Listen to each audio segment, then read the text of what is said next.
ආයුබෝවන් යාළුවනේ. සාමාන්‍යයෙන් නැවක ආයු කාලය අවුරුදු 25ක් 30ක් විතරයි. ඉන්පස්සේ මේ යෝධ නැව්වලට මොකද වෙන්නේ කියලා දන්නවද? අද අපි යන්නේ නැව්වල සොහොන් බිම කියලා හඳුන්වන ලෝකේ විශාචතම නැව් කඩන අංගනවලට.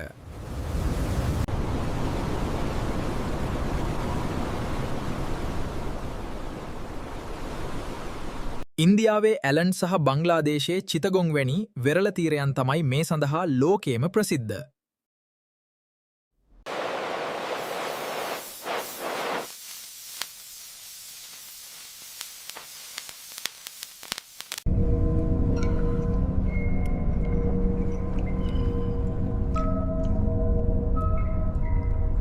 මෙහිදී දහස් ගණනක් සේවකයින් එකතු වෙලා මේ යෝධ යකඩ කඳු කැබලිවලට කපා ඉවත් කරනවා. මේ වැඩේ හිතන තරම් ලේසි නැහැ. විෂවායුන් සහ කඩා වැටීම් නිසා මේක ලෝකේ භයානකම රැකියාවලින් එකක්. නැවක අභ්‍යන්තරයේ මේ වෙලාවට හරිම භයානකයි. මේ යන්ත්‍ර සූත්‍ර සියල්ලම පරණ යකඩ විදිහට නැවත ප්‍රයෝජනයට ගන්නවා. නැවක තියෙන විශාල එන්ජින් පද්ධති පවා මෙහිදී කොටස් කරලා ඉවත් කරන ආකාරය ඇත්තටම පුදුම සහගතයි. යෝධ නැංගුරම්, දම්වැල් සහ අනෙකුත් ලෝහ උපකරණ සියල්ලම මඩ සහිත වෙරළ තීරයේ ගොඩගසා තිබෙනවා.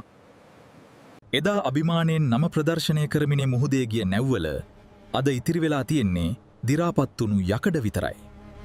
නැවකින් 90%ක්ම ප්‍රතිචක්‍රීකරණය කරන්න පුළුවන්. ඒ කියන්නේ මේ නැව් මිය ගියත් නැවත අලුත් දෙයක් විදිහට උපදිනවා. මේ වෙරළ තීරයන් වල පරණ නැව්වලින් ගලවාගත් භාණ්ඩ විකුණන විශාල වෙළඳ පොළවල් පවා පවතිනවා. නැව්වල තිබුණු ලී බඩු, විදුලි උපකරණ සහ පිඬන් භාණ්ඩ පවා මෙහිදී ඉතා අඩුවට මිලදී ගන්න පුළුවන්. ඇතැම් නෞකා හිතාමතාම මුහුදේ ගිල්වනු ලබන්නේ මුහුදු ජීවීන්ට වාසස්ථාන සහ කිතිම ගල්පර නිර්මාණය කිරීමටයි. එවැනි නැව් කාලයත් සමග පරිසරයේම කොටසක් බවට පත්වෙලා සාගර පද්ධතියට නව ජීවයක් ලබා දෙනවා.